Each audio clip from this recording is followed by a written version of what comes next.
पत्नी यदि विपरीत बुद्धि वाली है तो हो सकता है शुरुआत में आपको बुरा लगे कि यार हमारे मन ही नहीं मिलते, हमारी व्यवहार ही नहीं मिलता, लेकिन कुछ दिन बाद आपको शायद अनुभव होगा कि आपका जो रिक्रिएशन हुआ है ना, वो इसीलिए हुआ क्योंकि पत्नी विपरीत बुद्धि की है।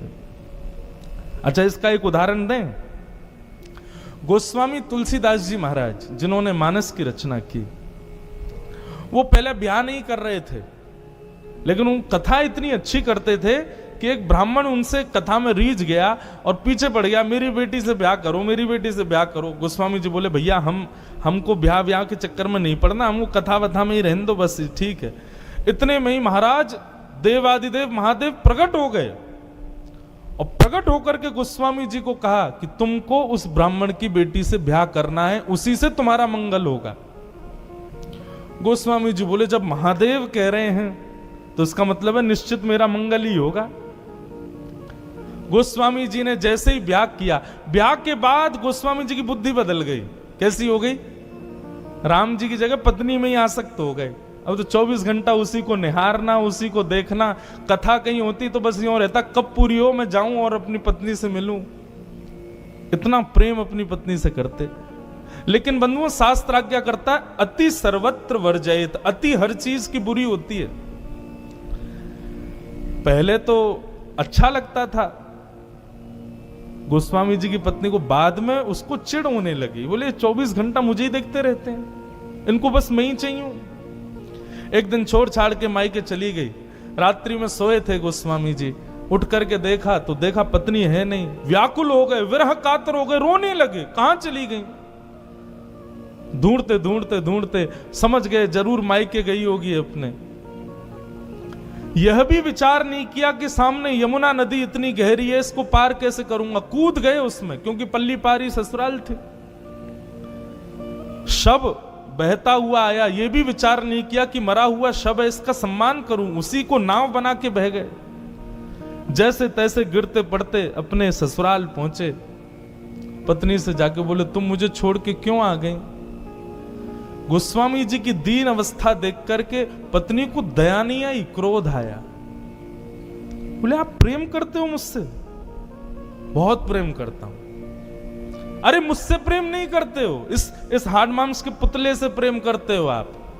कल को मेरे प्राण निकल गए तो क्या होगा? बोले, मेरे भी निकल जाएंगे। बोले, ऐसा प्रेम यदि राम जी से किया होता ना तो आज राम जी मिल गए होते तुमको।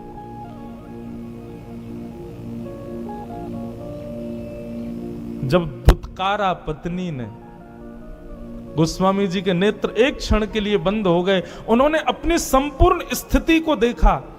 सारा शरीर अस्त व्यस्त हो गया, शरीर से दुर्गंध शव की आ रही है, कांटे लगे हैं पैरों में। ऐसी दीन अवस्था एक साधारण सी कन्या के लिए मेरी, और वह भी मेरे सामने खड़े होकर मुझे ही डांट रही है।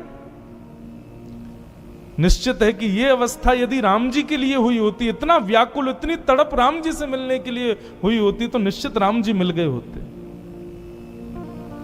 और बस उसी क्षण गोस्वामी जी निकल गए और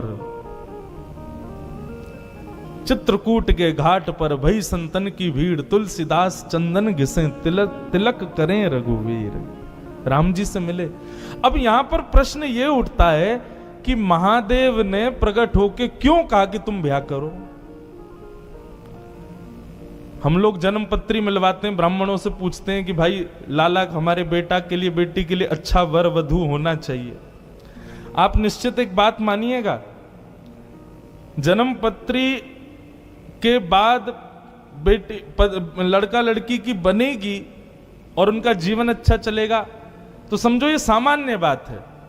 लेकिन लड़की के घर आते ही उसकी विपरीत बुद्धि से पति का यदि रिक्रिएशन हो गया, उसकी बुद्धि शायद और कहीं लग जाए, किसी और भाव में आ जाए, तो निश्चित समझना ये संबंध उसी भाव से हुआ है जिस भाव से गोस्वामी जी का हुआ।